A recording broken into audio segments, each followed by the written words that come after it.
हरे कृष्ण। तो पढ़ते हैं दूसरे अध्याय का 20वां श्लोक। न जायते म्रियते वा कदाचिन नायं भूत्वा भविता वा न भूयः अजो नित्यः शाश्वतोऽयं पुराणो न हन्यते हन्यमाने शरीरे। न जायते म्रियते वा कदाचिन नायं भूत्वा भविता वा न भूयः अजो नित्यः शाश्वतोऽयं पुराणो न हन्यते हन्यमाने शरीरे। न जायते, ना कभी नहीं, जायते जन्म लेता है, म्रियते और कभी नहीं मरता है। तो जब जन्म नहीं लेता है तो मरता भी नहीं है। वा कदाचिन, किसी भी समय। नायम भूत्वा, ना आत्मा कभी हुआ, भविता ना हो रहा है, व ना भूया ना होगा। क्यों क्यों नहीं हुआ, ना हो रहा है, ना होगा? क्योंकि अजो, क्योंकि वो अजन्मा है। नित्य है, शाश्वत है। शाश्वतो, नित्य भी है, शाश्वत दोनों है। दोनों एक ही गुण भगवान ने 2 बार बोला है। नित्य, नित्य है और शाश्वत है। अयम, ये आत्मा, पुराणों, बहुत पुराना है। न हन्यते, इसका कोई हनन नहीं कर सकता है। हन्य माने शरीरे, शरीर को हानि पहुंचा सकता है। तो मतलब कहने का है कि शरीर के मरने के बाद या शरीर छूटने के बाद आत्मा को कुछ भी नहीं होता है। न हन्यते हन्य माने शरीरे। आगे पढ़ते हैं,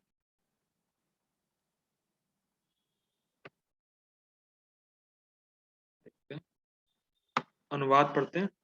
आत्मा के लिए किसी भी काल में ना तो जन्म है ना मृत्यु। वह ना तो कभी जन्मा है, ना जन्म लेता है और ना जन्म लेगा। वह अजन्मा, नित्य, शाश्वत तथा पुरातन है। शरीर के मारे जाने पर वह मारा नहीं जाता। ठीक। जो लोग अपना वीडियो ऑन कर सकते हैं ऑन कर लें, क्योंकि मुझे आज लग नहीं रहा कोई सुन रहा है मेरी बात।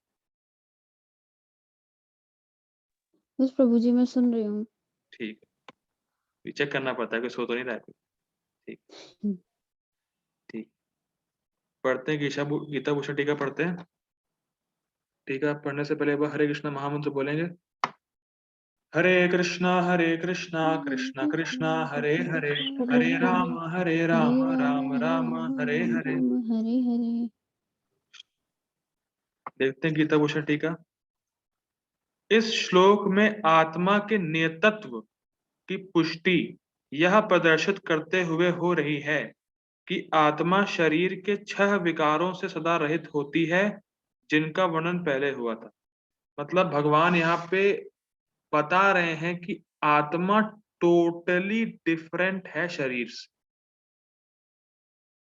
यहाँ पे भगवान क्या बता रहे हैं कि आत्मा का जो स्वभाव है वो टोटली डिफरेंट है शरीर से।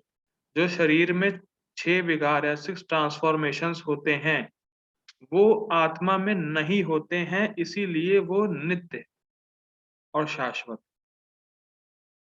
समझ में आ गया क्या थीम है श्लोक का? इस श्लोक का थीम ये है कि आत्मा शरीर से बिल्कुल अपोजिट है। जो शरीर में सिम्टम्स है, जो शरीर में चेंजेस दिखने को मिलते हैं वो आत्मा में बिल्कुल नहीं होते हैं। ये भगवान बताएंगे।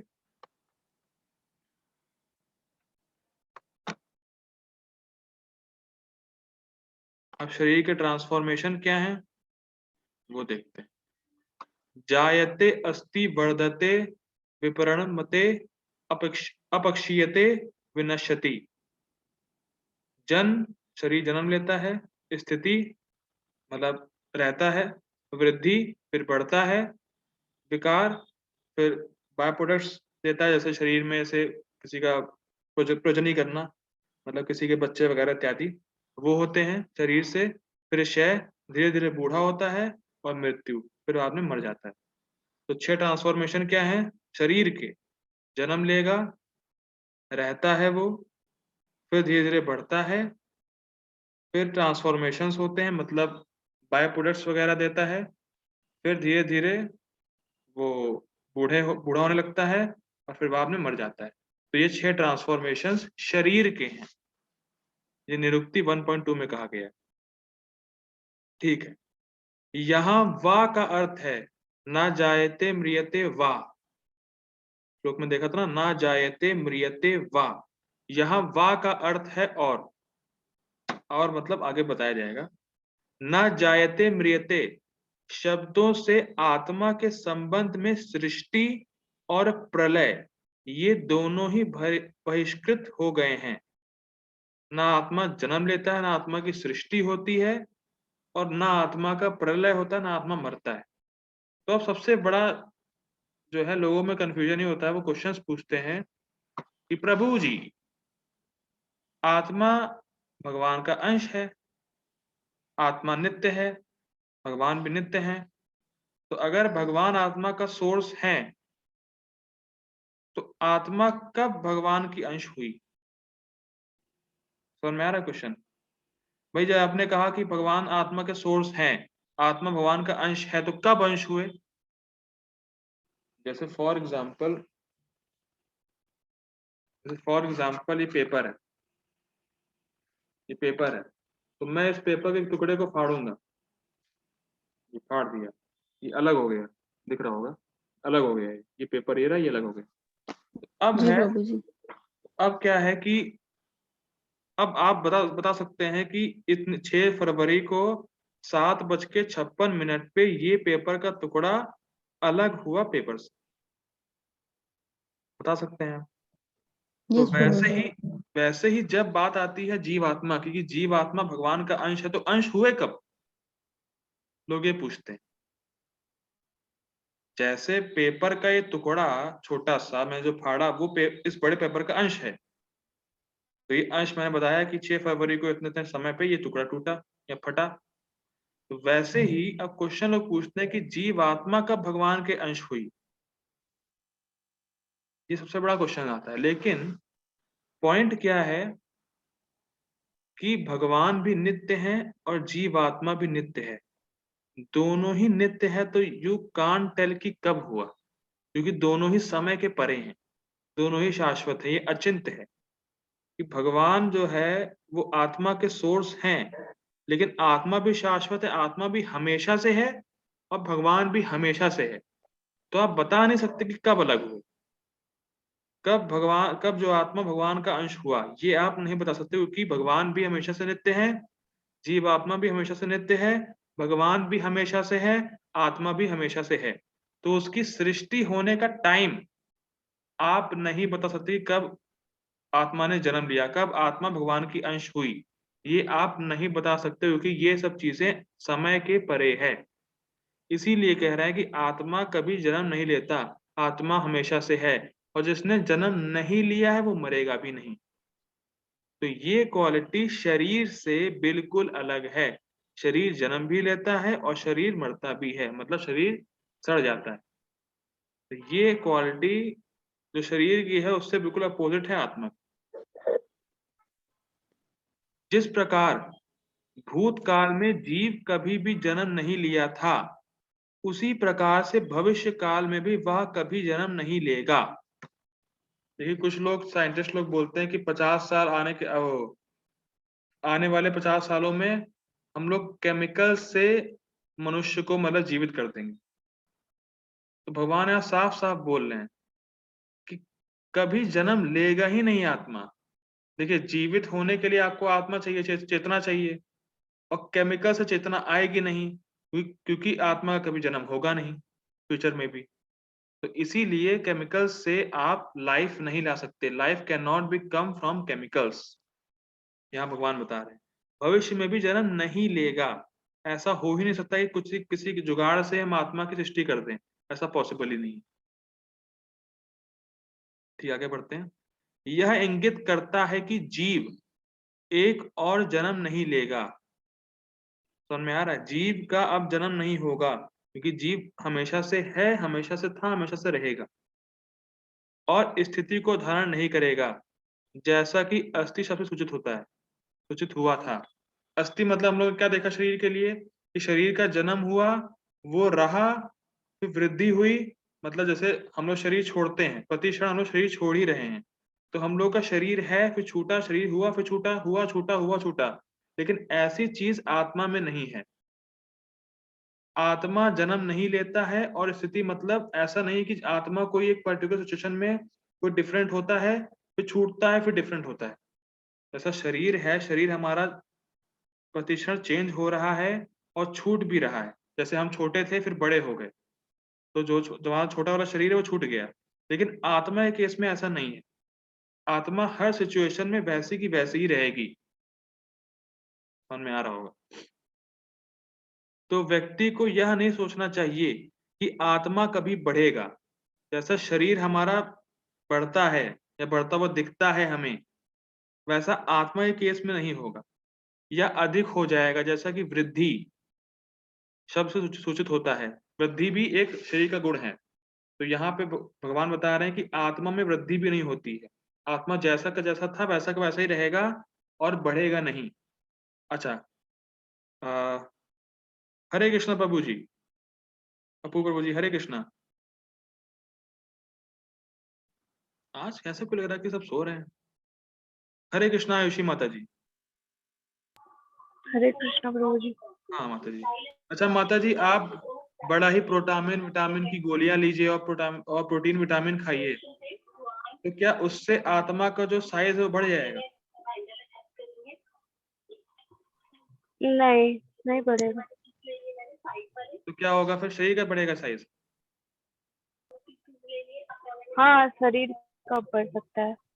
लगता है कि बढ़ेगा, डाउट है आपको? हाँ, बढ़ेगा, बढ़ेगा प्रभु जी, बढ़ेगा। ठीक क्योंकि है, बढ़ने के लिए प्रोटीन चाहिए ही होता है। ठीक है माता जी, Hare Krishna. Thank you for your answers. तो बात क्या हो रही है कि हम लोग कुछ भी खा रहे हैं, वो हमारे को नहीं लग रहा है। समझ में आ रहा है? भले ही हम कितना ही प्रोटीन विटामिन ले लें, वो हमारे लिए नहीं है। हमारा साइज नहीं बढ़ता है क्योंकि हम आत्मा है। तो यहाँ से समझना होगा कि जितना जरूरी है शरीर के लिए उतना ही खाएं, ज़्यादा ठूसे नहीं, क्योंकि वो ठूसना हमारे लिए नहीं है। उससे आत्मा की वृद्धि नहीं होगी। समझ में आ रहा है? क्योंकि आत्मा कभी भी बढ़ेगा या अधिक नहीं हो जाएगा, लेकिन शरीर होगा। तो इसीलिए जितना भी हम खा भी रहे हैं, बस इतना खा रहे हैं कि इस शरीर से भक्ति हो पाए। समझ में आ रहा है? सिर्फ मेंटेन करने के लिए खा रहे हैं, ज़्यादा ठूसने के लिए नहीं खाना है। ठीक है। जी प्रभु जी। शरीर के संबंध में अर्थात अपनी वास्तविक स्थिति से अधिक वह बढ़ता नहीं, अर्थात ना या भूया। मतलब आत्मा जो है अपनी जो वास्तविक उसकी जो साइज है 1/10,000 टिप ऑफ हेयर, वो उतना ही रहेगा, उससे अधिक बढ़ता नहीं है। लेकिन शरीर बढ़ता है। तो इसीलिए ये टीका ऐसी है कि शरीर का जो एक गुण है और आत्मा का जो गुण है पूरा अपोजिट है, ये दिखाया जा रहा है। शरीर वृद्धि करता है, शरीर बढ़ता है, लेकिन आत्मा कभी भी नहीं बढ़ता है। चाहे आप कुछ भी कर लीजिए, चाहे कितना भी आप खा लीजिए। इसीलिए ना ना भूयः, जिस कारण से आत्मा बढ़ती नहीं है उसको अजो नित्य शब्द से समझाया गया है।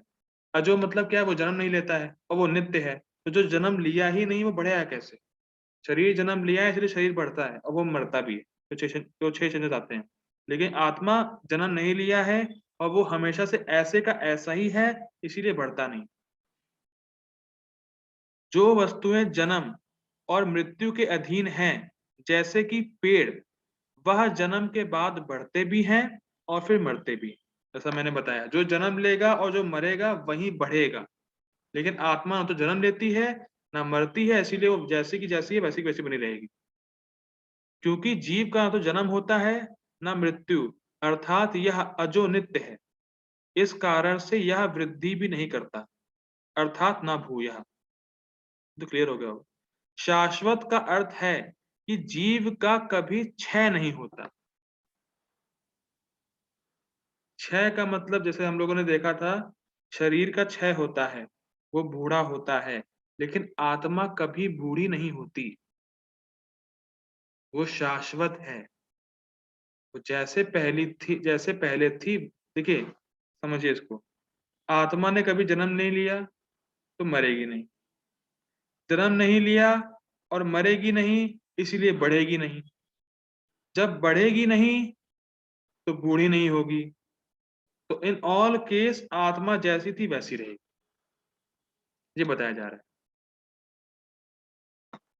ठीक है। शाश्वत का अर्थ है कि जीव कभी क्षय नहीं होता। ठीक है। यह आत्मा सभी कालों में बिना क्षय के रहता है, और यह अपक्षीयते शब्द के विपरीत है, जो क्षय का द्योतक है। शरीर क्षय हो जाएगा, शरीर का नाश हो जाएगा, लेकिन आत्मा का नाश नहीं होगा, वो शाश्वत है।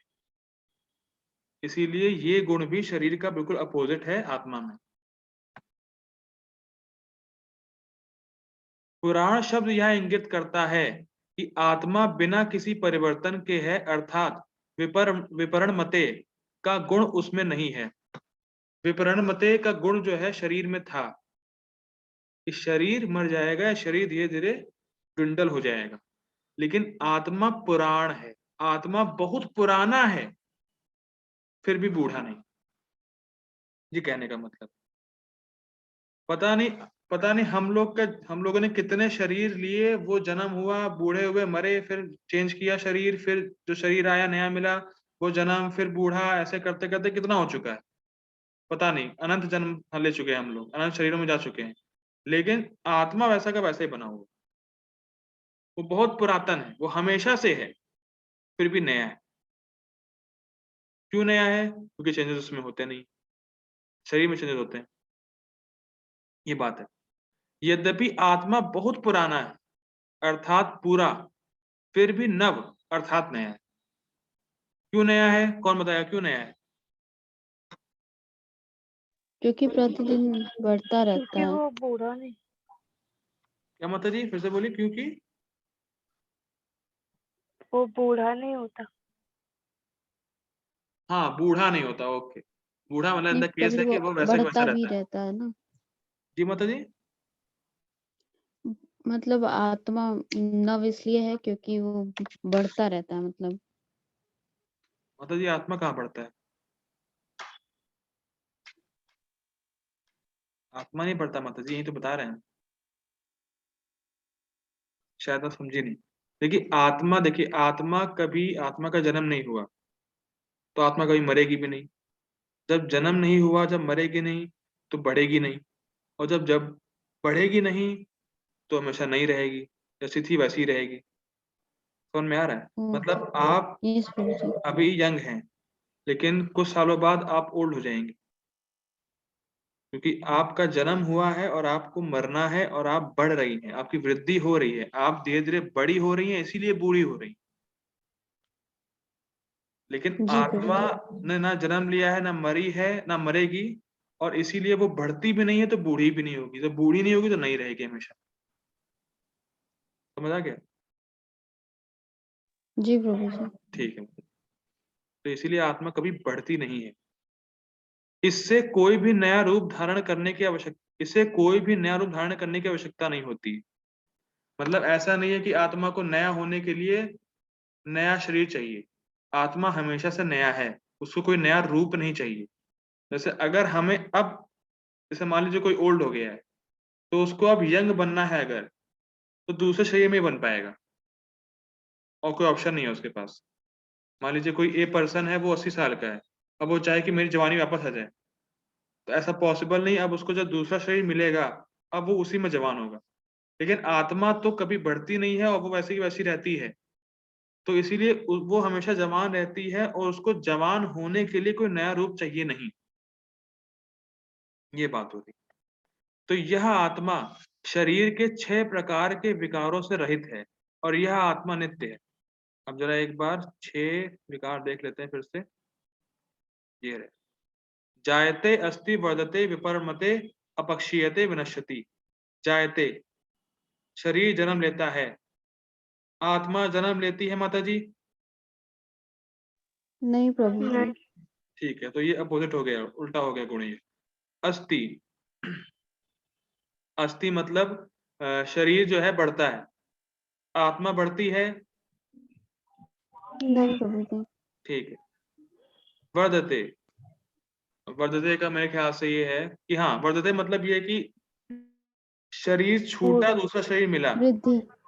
हाँ, वृद्धि। वृद्धि मतलब जैसे हम लोग का क्या है, शरीर छूटा फिर नया शरीर आया। जैसे आप 5 साल की थी फिर 10 साल में हुए तो नया शरीर मिल गया आपको, शरीर बढ़ गया आपका। तो ऐसे ही बढ़ता है शरीर आत्मा का, नहीं आत्मा का शरीर? मतलब आत्मा बढ़ती है, सॉरी, आत्मा बढ़ती है नहीं क्या? नहीं प्रभु जी, नहीं। नहीं प्रभु। विपरण मते, शरीर का बाय प्रोडक्ट्स होता है, मतलब जैसे आपके बच्चे अच्छे होंगे, आगे चल के होगा। आत्मा कोई बाय प्रोडक्ट है क्या? नहीं प्रभु नहीं। जी। तो ये उल्टा हो गया। अपक्षीयते मतलब शरीर का क्षय होता है, शरीर धीरे धीरे बूढ़ा होता है। आत्मा बूढ़ी होती है क्या? नहीं प्रभु जी। नहीं प्रभु। विनश्यति, वो शरीर मर जाता है, आत्मा का नाश होता है क्या? नहीं। नहीं प्रभु जी। तो शरीर के जो 6 चेंजेस है वो आत्मा में नहीं है ना? नहीं प्रभु जी। नहीं है। ठीक, बस यही श्लोक का थीम। ठीक है।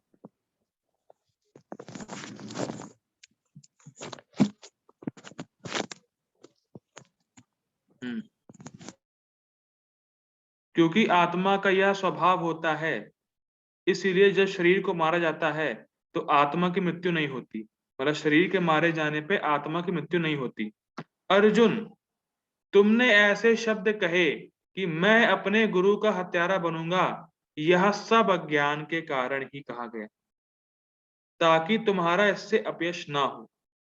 परंतु उपरोक्त कारणों की वजह से तुम्हें निर्भय होकर के इस धर्म युद्ध में युद्ध करना चाहिए जो शास्त्रों के द्वारा अनुमोदित है।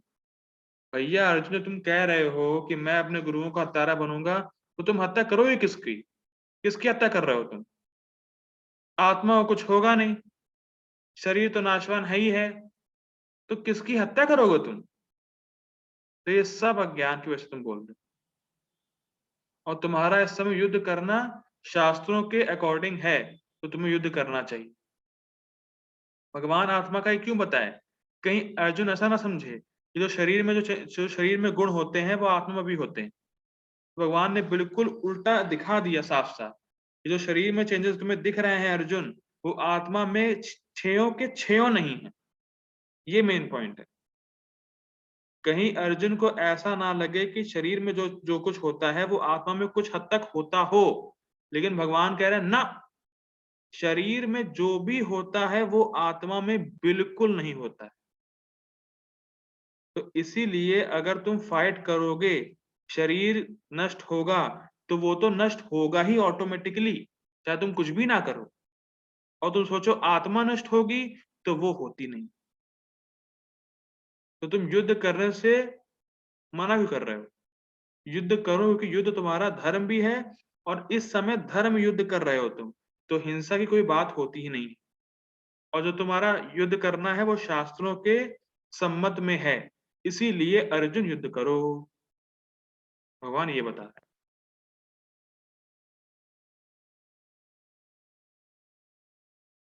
पढ़ते हैं परपुट। परपुट बाय श्रील प्रभुपाद, श्रील प्रभुपाद की जय।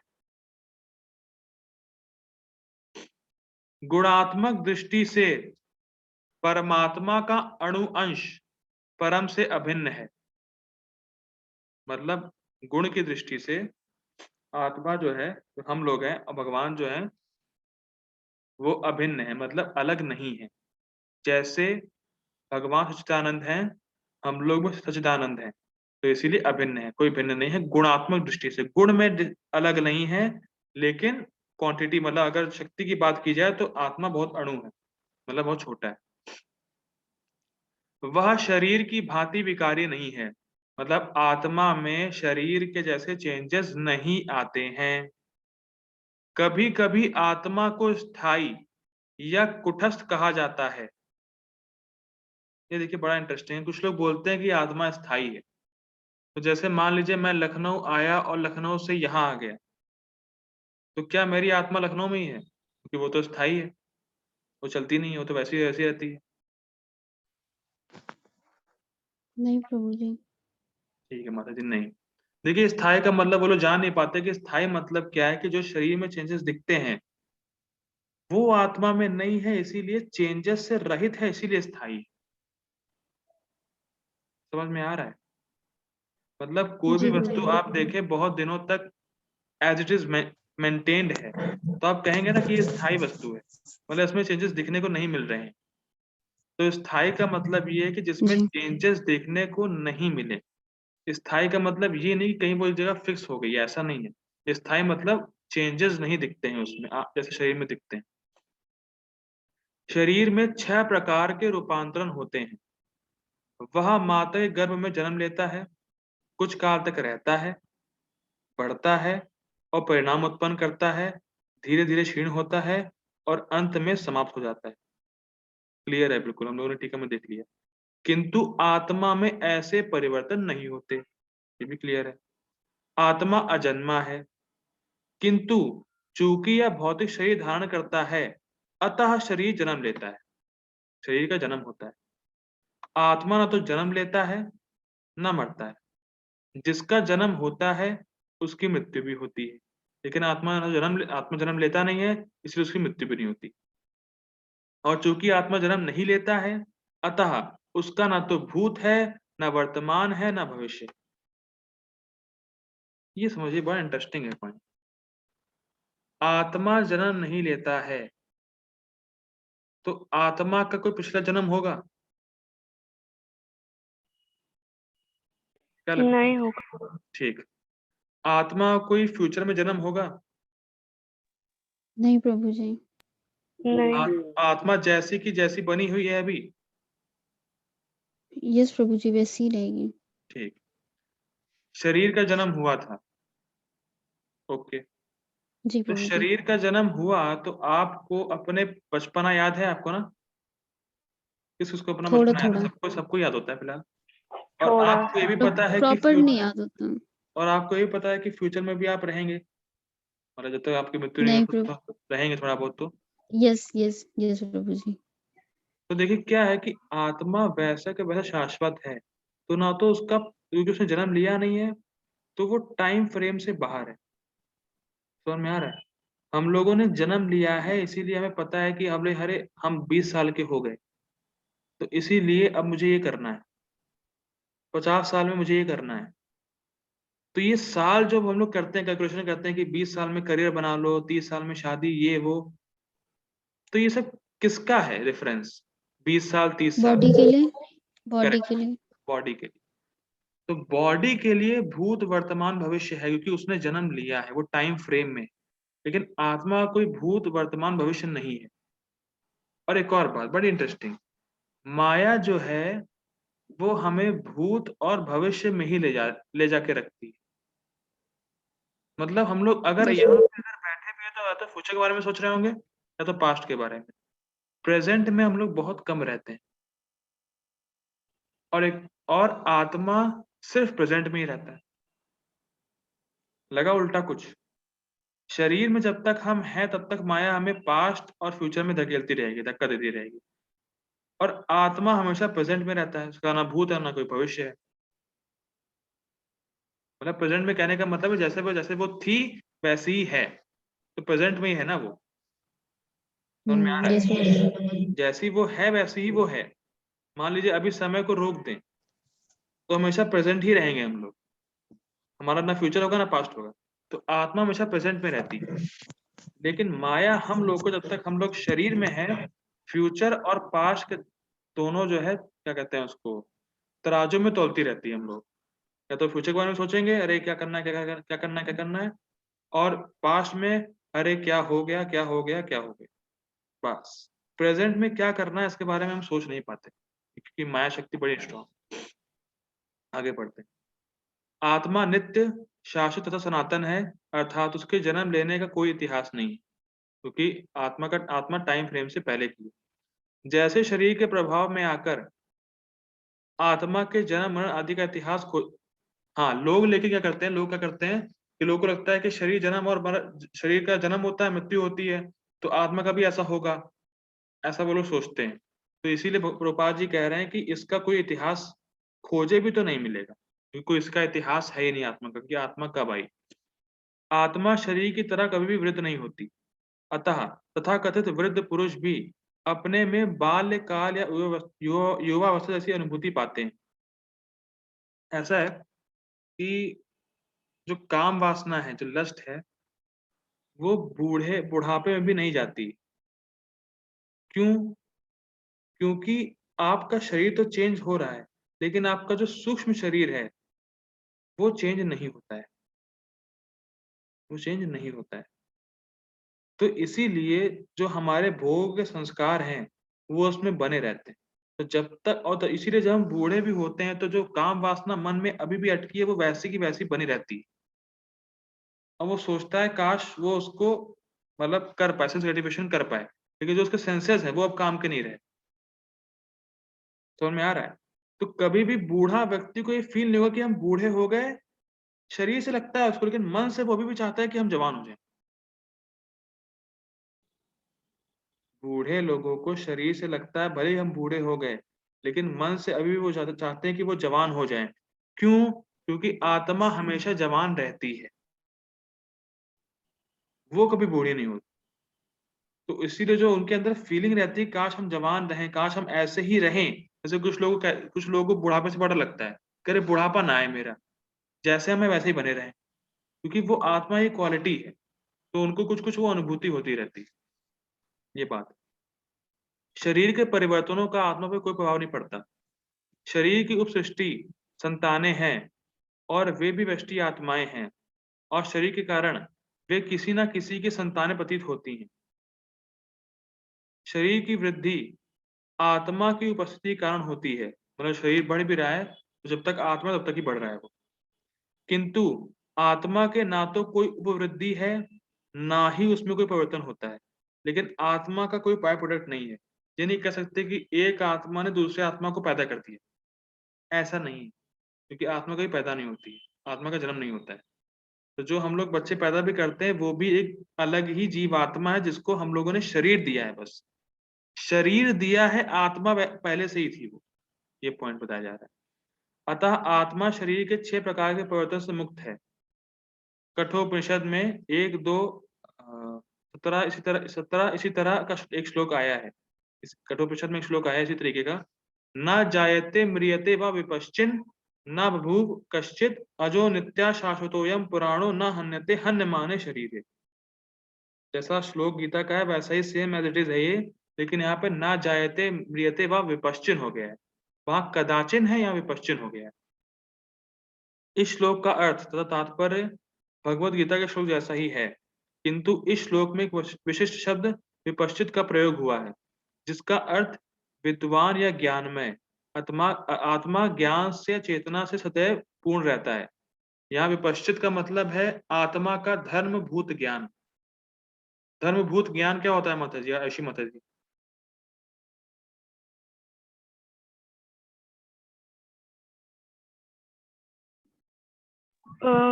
धर्मभूत मतलब उसका स्वाभाविक ज्ञान। हम लोगों ने देखा था ना कि आत्मा का धर्मभूत ज्ञान होता है। ओ हाँ, वो हाँ खुद को आइडेंटिफाई करता है और उसको पता रहता है कि हम अलग है दूसरे से। हाँ, उसको पता रहता है कि मैं हूँ और मैं दूसरों से अलग हूँ। करेक्ट। तो ये हम आत्मा में हमेशा रहता है, इसीलिए विपश्चित का यूज़ हुआ है यहाँ पे। अतः चेतना ही आत्मा का लक्षण है। यदि कोई हृदयस्थ आत्मा को नहीं खोज पाता, तब भी वह आत्मा उपस्थिति को चेतना की उपस्थिति जान सकता है। मतलब अगर किसी के अंदर चेतना है, तो वो जान सकता है कि आत्मा है। लैपटॉप में चेतना नहीं है क्योंकि वो हिल-डुल नहीं सकता। लेकिन मैं हिल-डुल रहा हूँ कि मेरे में चेतना है मतलब मेरे में आत्मा है। तो हम ये जान सकते हैं चेतना के लक्षण से कि आत्मा है वहाँ पे। कभी-कभी हम बादलों या अन्य कारणों से आकाश में सूर्य को नहीं देख पाते, किंतु सूर्य का प्रकाश सदैव विद्यमान रहता है। अतः हमें विश्वास हो जाता है कि यह दिन का समय है। प्रातः काल ज्यों ही आकाश में थोड़ा-सा सूर्य प्रकाश दिखता है, तो हम समझ जाते हैं कि सूर्य आकाश में है। इसी प्रकार चूँकि शरीर में चाहे पशु के हो या पुरुषों के, कुछ न कुछ चेतना रहती है। अतः हम आत्मा की उपस्थिति को जान लेते हैं। किंतु जीव की यह चेतना परमेश्वर की चेतना से भिन्न है, क्योंकि परम चेतना तो सर्वज्ञ है, भूत, वर्तमान तथा भविष्य के ज्ञान से पूर्ण। व्यष्टि आत्मा की चेतना विस्मरणशील है। जब वह अपने वास्तविक स्वरूप को भूल जाता है, तो उसे कृष्ण के उपदेशों से शिक्षा तथा प्रकाश और बोध प्राप्त होता है। हम लोग यहीं रुकते हैं आज, ये पढ़ लेते हैं खाली। किंतु कृष्ण विस्मरणशील जीव नहीं है, यदि वे ऐसे होते तो उनके द्वारा दिए गए भगवत गीता के उपदेश व्यर्थ होते। मतलब अगर कृष्ण भी भूलते हमारी तरह, तो कृष्ण का जो गीता का उपदेश है वो व्यर्थ होता है, क्योंकि फिर वो हमारे प्लेटफॉर्म पे आ गए ना। तो हम लोग रुकते हैं यहीं पे, और मेरे ख्याल से यार थोड़ा ज़्यादा जल्दी हो गया, तो हम लोग कल फिर से परपट देखने का प्रयास करें।